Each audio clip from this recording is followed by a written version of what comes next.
Hello बच्चों, welcome back to my channel mission IIT JEE.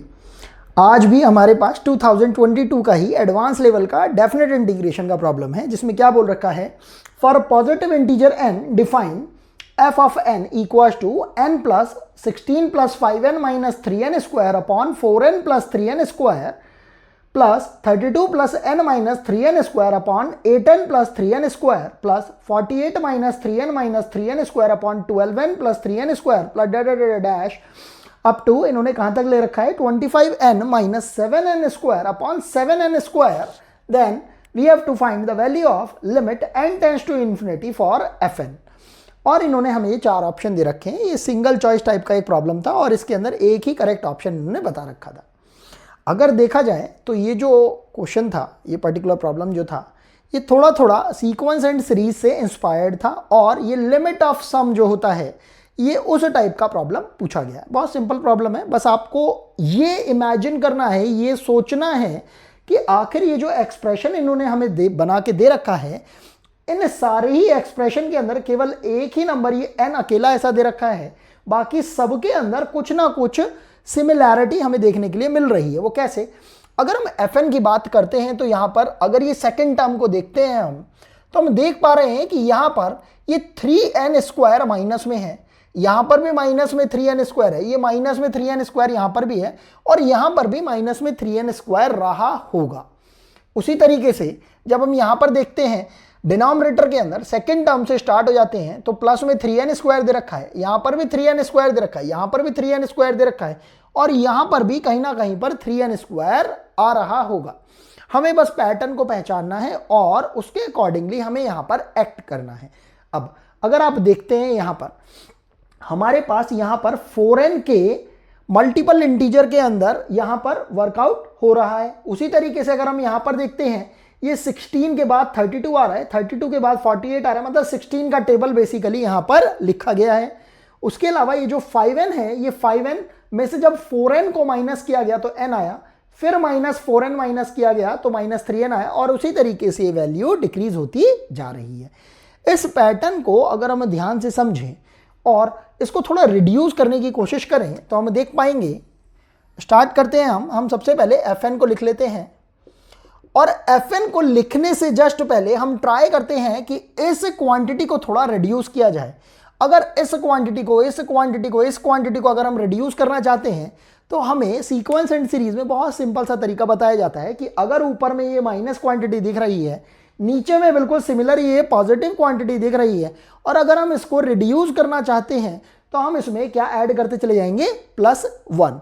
जैसे ही हम +1 करेंगे तो ये क्वांटिटी हमारे पास न्यूमरेटर के अंदर आ जाएगी और 3n स्क्वायर से 3n स्क्वायर हमारा, या जो भी क्वांटिटी हमें दिख रही है और वो कैंसिल आउट हो सकती है, वो हम कैंसिल आउट करते चले जाएंगे। अब यहाँ पर प्रॉब्लम बस इतनी है कि हमारे पास इतने सारे 1 आएंगे कहाँ से? अगर हम ध्यान से देखेंगे यहाँ पर ये टोटल हमारे पास जो टर्म्स दे रखे हैं वो n+1 टर्म्स दे रखे हैं, और अगर हम रिवर्स डायरेक्शन में सोचें तो हमें समझ में आएगा कि n को हम 1 + 1 + 1 करते हुए n टाइम्स लिख सकते हैं, या ऐसा भी बोल सकते हैं कि 1 को हम n टाइम्स ब्रेक कर सकते हैं।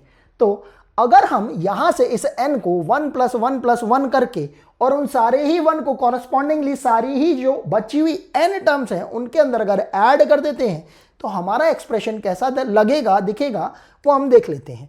अगर हमने फर्स्ट टर्म को ले लिया, ये जो बेसिकली सेकंड टर्म है, लेकिन जब हमने इस n को 1 के अंदर ब्रेक कर लिया तो हमारे पास ये जो बची हुई टर्म है, जिसको कि अभी हम फर्स्ट टर्म बुला रहे हैं, ये कैसी लगेगी हमें, 3n square upon 4n plus 3n square, और ये जो हमने ब्रेक करा है 1, उसको हमने एक को तो दे दिया इसके साथ, उसी तरीके से एक और 1 को हमने दे दिया इसके साथ, 32 plus n minus 3n square upon 8n plus 3n square, again एक 1 को यहां दे दिया है, फिर एक और 1 को हमने यहां पर दे दिया है, 48 minus 3n minus 3n square whole upon 12n plus 3n square, और एक 1 को हमने यहां पर भी ऐड करने के लिए दे दिया है। और इसी तरीके से ये जो हमारे पास लास्ट टर्म आ रही है उसमें भी हमने ऐड करने के लिए एक 1 को दे दिया है। तो हम देखेंगे कि हमारे पास जो एक्सप्रेशन है थोड़ा सा रिड्यूस्ड फॉर्म में हमारे पास आ रहा है। और यही यहाँ की क्रिटिकल थिंकिंग है। जब आपने 1 को इसमें ऐड किया तो आप देख पा रहे हैं एक्सप्रेशन कैसा सा हो रहा है, 16 plus 5n minus 3n square plus 4n plus 3n square whole upon 4n plus 3n square. इसी तरीके से ये सेकेंड टर्म हमारे पास कितनी हो रही है, 32 plus n minus 3n square plus 8n plus 3n square and whole upon में कितना आ रहा है, 8n प्लस 3n स्क्वायर। हम देख रहे हैं डिनोमिनेटर की कोई भी क्वांटिटी में हम चेंज नहीं कर सकते हैं। चेंज अगर हो रहा है तो वो किस में हो रहा है, हमारे न्यूमरेटर के अंदर। और यही चीज़ हमारे समझने के लिए है कि आखिर किस तरीके से हमारा जो न्यूमरेटर है वो चेंज हो रहा है। तो हमारे पास ये जो लास्ट टर्म है उसको हमने डायरेक्टली लिख लिया, क्योंकि जब 7n स्क्वायर ऊपर जाएगा तो हम देख रहे हैं 7n स्क्वायर से कैंसिल आउट हो जाएगा। ऊपर कितना बचेगा, 25n, और नीचे कितना हो जाएगा, 7n स्क्वायर। समझने वाली बात बस इतनी ही थी कि ये टोटल कितने टर्म्स हैं, n प्लस 1 टर्म्स। और जब हमने इस n को हटा दिया तो टोटल टर्म कितने बचते हैं हमारे पास, n टर्म।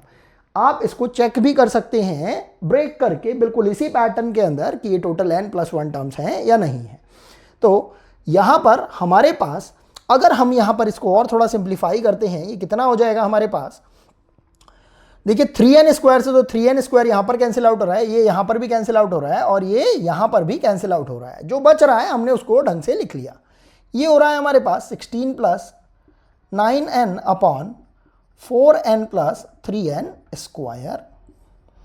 इसी तरीके से यहाँ पर ये हमारे पास कितना हो रहा है, 32 plus n plus 8n, 9n 8n plus 3n square.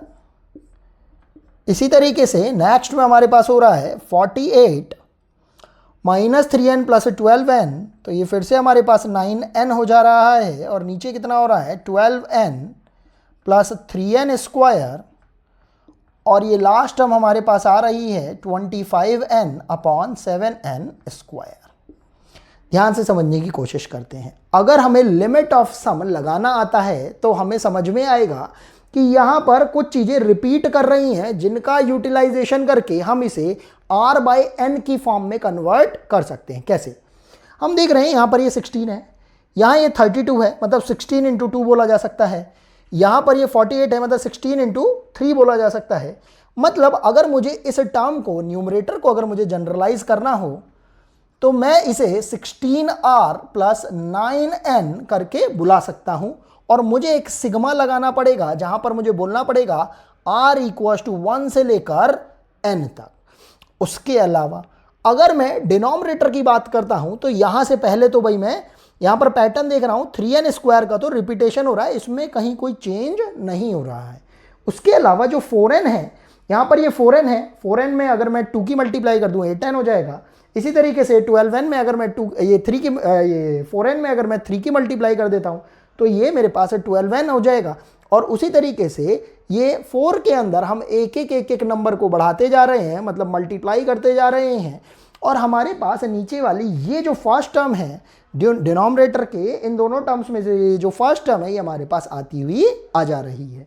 तो अगर हम यहाँ पर भी अगर इसको जनरलाइज कर दें r की टर्म्स में तो हम इसको बोल सकते हैं, और हमने एक n को कॉमन ले लिया है, तो हमारे पास फॉर्म बन रही है 1 बाई n टाइम्स, और ये नीचे हो जाएगा 4r प्लस 3n।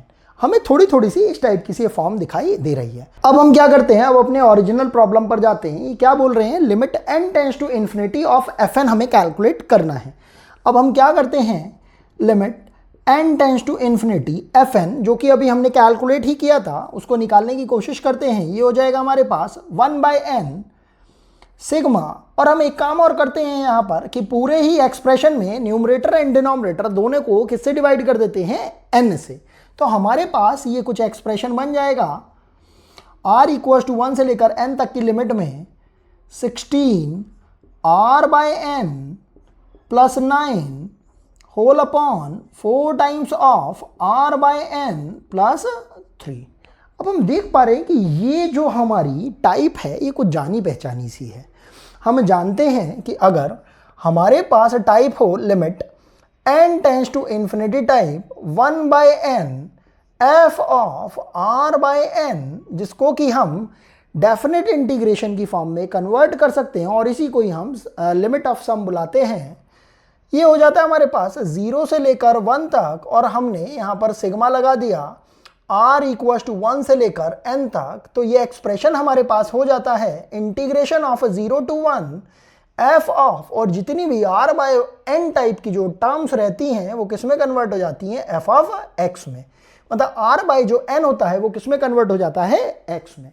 तो बिल्कुल हूबहू, बिल्कुल जब हम इस एक्सप्रेशन को देखते हैं तो हम समझ पा रहे हैं ये एक्सप्रेशन जब इसमें कन्वर्ट होगा तो ये कुछ हमें इस टाइप का सा दिखाई देगा 0 से लेकर 1 तक, और ये एक्सप्रेशन हो जाएगा 16x + 9 अपॉन 4x + 3। हम देख पा रहे हैं ये बिल्कुल डायरेक्ट फॉरवर्ड ये हमें इंटीग्रेशन दे रखा है। इसको हम बहुत इजीली सॉल्व कर सकते हैं। अगर हम 4x + 3 से अगर इसको डिवाइड करेंगे तो हमारे पास एक्सप्रेशन बन के आ रहा है 0 से लेकर 1 तक 4x + 3 से जब हम इसे डिवाइड करते हैं, ध्यान से देखेंगे 16x + 9 4 टाइम्स डिवाइड हो रहा है 16x + 12, और यहाँ पर कितना आ रहा है माइनस का 3, तो ये हो जाएगा हमारे पास 4 - 3/4 टाइम्स ऑफ 4x + 3। इतना ये हमें समझ में आ रहा है। अब ये बिल्कुल डायरेक्ट फॉरवर्ड इंटीग्रेशन है, और हाँ अब हम इसको इंटीग्रेट कर देते हैं। ये हो जाएगा हमारे पास 4x - 3/4 times of log of modulus of 4x + 3, और इसके अंदर बस हमें लिमिट पुट करनी है। बिल्कुल बोर्ड जैसा ये प्रॉब्लम अब कन्वर्ट हो गया है। तो अब हमने जब इसके अंदर लिमिट को पुट किया, ये हमारे पास हो जाएगा 4, सबसे पहले हमने अपर लिमिट को रखा 4 - 3/4 टाइम्स ऑफ लॉग ऑफ 7, क्योंकि हम देख रहे हैं मॉडुलस की जरूरत नहीं है, क्योंकि यहाँ पर ये जो लिमिट जब हम पुट कर रहे हैं तो लॉग के अंदर कोई नेगेटिव क्वांटिटी नहीं बन रही है। जब हमने 0 पुट करा तो ये हो रहा है हमारे पास 0 - 3/4 टाइम्स ऑफ लॉग ऑफ 3। बस इसको थोड़ा सिंप्लीफाई करना है, तो जगह 4 - हमने 3/4 को कॉमन ले लिया, तो हमारे पास कितना आ रहा है log 7 - log 3, क्योंकि माइनस माइनस प्लस हो जाएगा, लेकिन क्योंकि यहाँ माइनस है और ये माइनस और ये प्लस हो जाएगा, तो उसमें से जब हम माइनस कॉमन लेंगे तो कितना हो जाएगा log 7 - log 3। एंड हमें log की प्रॉपर्टी पता है log a - log b, इसको आप बुला सकते हैं log ऑफ a/b।